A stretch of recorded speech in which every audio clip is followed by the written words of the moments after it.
Hello mates, welcome to my class with me Mr. Sukman. Today we are going to talk about invert. Check this question. Oke, skill 15. Di sini kita akan membahas tentang invert subject verb with question words. Maksudnya adalah menyusun balik subject verb dengan kata tanya. Jadi invert itu susunan balik yang aslinya subject verb menjadi verb plus subject.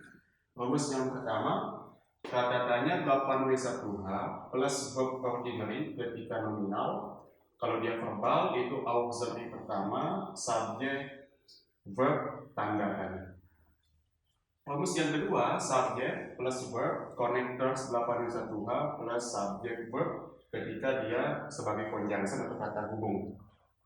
Pentingnya di sini yang kawan-kawan ingin pahami atau yang kita wajib pahami adalah kata tanya 8W1H ini bisa menjadi kata tanya, bisa menjadi connectors atau conjunction.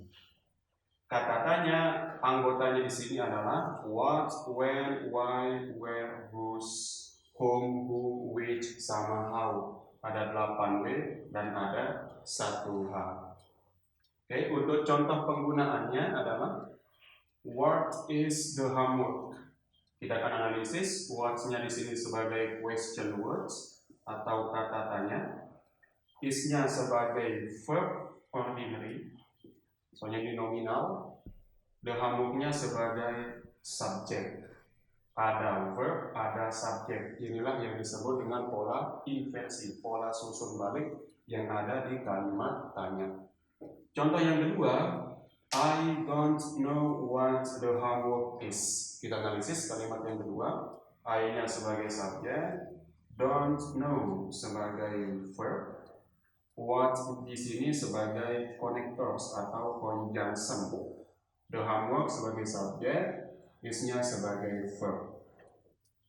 Jadi what yang bawah sama atas itu beda. Kalau what yang ini sebagai kata tanya, ujungnya pertanyaan, tanda tanya. Kalau what yang bawah itu conjunction. Nah, kalau dia conjunction, otomatis rumusnya itu normal, yaitu subject, verb. Kalau yang atas, kata tanya rumusnya dibalik verb plus subject. Oke, sekian pembelajaran kali ini. Thank you so much for watching and enjoy your day.